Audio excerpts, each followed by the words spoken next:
Hello travelers, Boardman21 here, and today I wanted to discuss the November development update that just came out a few hours ago, and with it, it has some pretty amazing updates for us, things that we've been waiting for a really long time. So right off the bat, getting into it, I want to tell you that there's a brand new official trailer. I'm not going to play it in this video. I'll have a link for it below, but you've probably already seen it.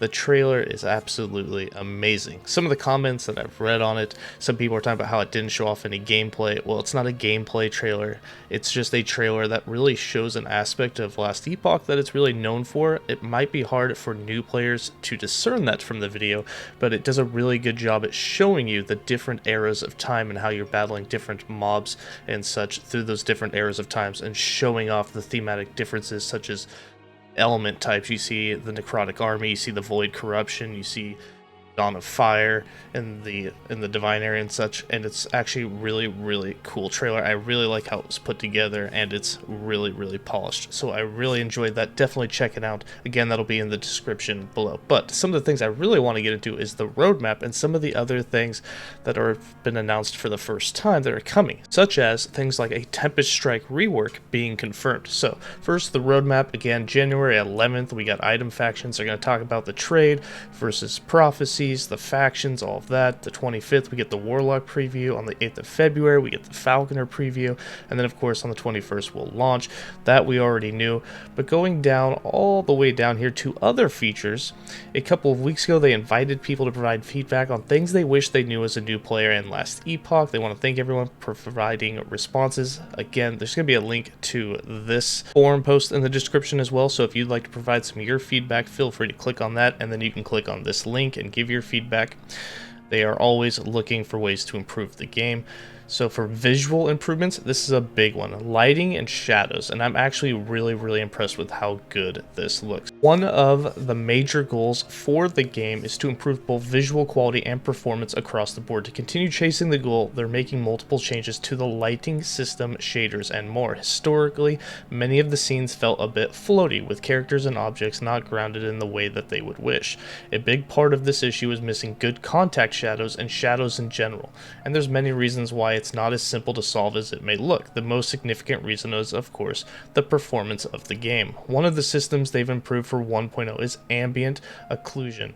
The new implementation creates much more accurate contact shadows and bring much needed depth into many of the scenes. In addition to ambient occlusion improvements, we are also adding a modern screen space soft shadow system. In many scenes where we previously did not have any shadows, player light is now the source of physical light where objects around the player properly cast shadows, which is increasing much more dramatic lighting in our scenes while still keeping performance in check. Since this is screen space solution, it has fixed performance costs no matter how many objects or monsters are on the screen. And what's really cool about this, so you can see this below, is it almost gives you kind of like that D2 feeling where you got like the circle of light around you and it gets dark outside of that, back when you needed candles and things to expand that to actually be able to see farther out. Well, in this case, it kind of brings that to Last Epoch where it's a little darker on the outer rims like it would be in real life. The farther away something is, the harder it is to see. So I really like this. Definitely feels much better. In addition, they are reworking lighting in almost every scene of the game with multiple goals in mind: to improve performance, to increase the visibility of the player, and frankly, to improve the visual fidelity of the scenes. Here is the end of time scene as an example with new ambient occlusion, shadow system, and reworked lighting. All objects in the scene feel more grounded, the character is clearly visible, and there's a much better sense of depth. And just looking at this, you can see there is a huge difference, and it definitely looks much better in my opinion. I really like the new lighting. The scene variant system. The scene variant system is another major system they're introducing for 1.0. It is basically a set of tools and shaders which allow them to improve the visual quality of the scenes and add more variety to the game. It allows us to create dramatically different looking scenes by using scene variant templates. And I'm going to skip a lot of the details, but go down here where you can watch this. You can see when it's sunny, when it's cloudy. You can also see when they get rain, I really like all the differences that they put into this, whether it be the different colors, the different angles of the light, and then of course the weather effects. So it looks really, really good, and I can't wait to see and play in some of these in the game. Then we have the Shaman Revisit. We've all heard feedback regarding the Shaman Mastery and agree. For 1.0, we'll be revisiting our favorite warrior of the North, giving the Mastery some much needed love, helping to bring it up on par with the Mastery options in Eterra for some of the other classes. Of course, it's not going to be a complete rework to the Mastery, so I probably wouldn't expect it to be on the whole level of like Rune Master, but it should be much, much better. However, we know some aspects of the Mastery can be a bit lacking at the moment, and they decided it needed some time dedicated to it in preparation for 1.0. These changes are still a work in progress, so for today's post we'll be speaking a short bit to one of the big improvements coming to Shaman with the reworked Tempest Strike skill, something we've been asking for a really, really long time, and has been said to us that it was coming many, many times. It is finally going to be here at 1.0. Tempest Strike, as it's currently implemented, is a spammable melee skill imbuing each strike with a chance to trigger elemental storm spells on hit. You could have things like the Storm Totem even be summoned, you could have the Thorn Totems be summoned through it, and then of course you just had the elements themselves, like the Earth Spikes and Lightning and things like that come down. Now it was offering elemental penetration instead of attack speed scaling, but it wasn't good enough to make it be on par with a lot of other skills and almost made it basically unusable. We really needed that attack speed scaling. Being a hybrid skill with both attack and spell features, with the spell procs not being the most reliable, it had a lack, and with a lack of attack speed scaling, Tempest Strike has been in a fairly rough spot. As such, Tempest Strike is getting a complete rework for 1.0, keeping the same name and theme, but with completely new mechanics, skill tree, and even the role itself as a skill. And here you can see them using it. Really cool to see. You got some tornadoes going off, you've got some lightning coming out, even in a circle AoE with it. So really, really excited to see what we can do with this in 1.0. As 1.0, Tempest Strike will instead be a powerful high-cost combo ability. With each strike of your weapon, Tempest Strike will flow through launching penetrating icicles, creating tornadoes, and expanding rings of lightning. Now I'll be really curious with the tornadoes if it scales with the tornado skill tree. That is something they've implemented.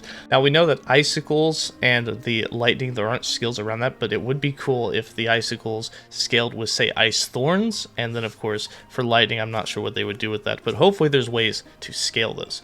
In its tree, you'll find the ability to specialize into each of those strikes, making them more powerful or removing them for the other's benefits. You'll also find the reworked Tempest Strike will be quite favorable to building attack speed, so it will finally get that attack speed scaling that we've been wanting, allowing you to rage an elemental storm through the hordes of enemies with a whole new suit of animations and VFX. Speaking of storms, this change to Tempest Strike leaves a vacancy with Primalist for a low-cost generator or filler skill tailored towards shamans, but that's a story for another time. So there's quite a possibility that at 1.0 we're going to be getting even a brand new skill as well as a reworked Tempest Strike skill for the Primalist or Shaman in particular, which will be really nice. And then we have the end game rebalance. They've had a ton of feedback on the end game, and of course we've given feedback. We really would like the modifiers to not be the current modifiers that we have, but they made some changes, so let's go over what they are. The Echo modifiers. While Echo modifiers, we wanted to focus on enemy power coming less from the modifiers themselves and more from the inherent strength of high-level enemies and corruption directly. What the goal of these changes are primarily to achieve a more predictable experience in high corruption timelines, which right now in very high corruption with some of the modifiers you get, just one of them can make it from where your build was doing really good to suddenly it can't move forward.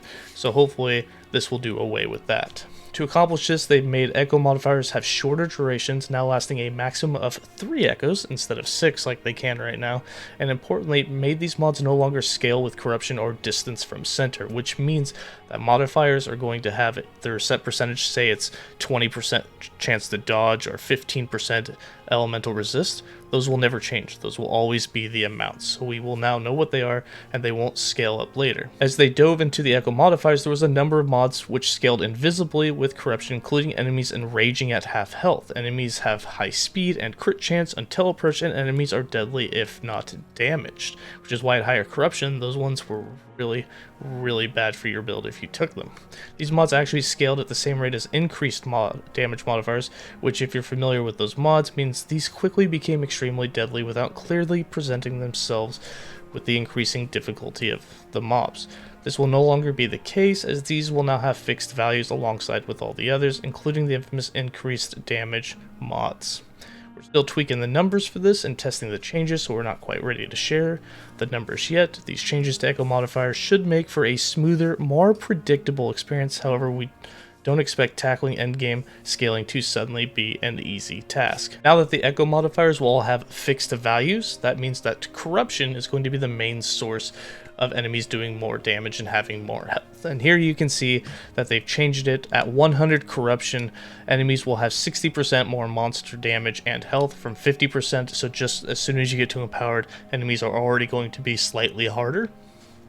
And then you can see it scales much faster. By the time you get to 500 corruption, enemies will have 505% more monster damage and health, up from 289%.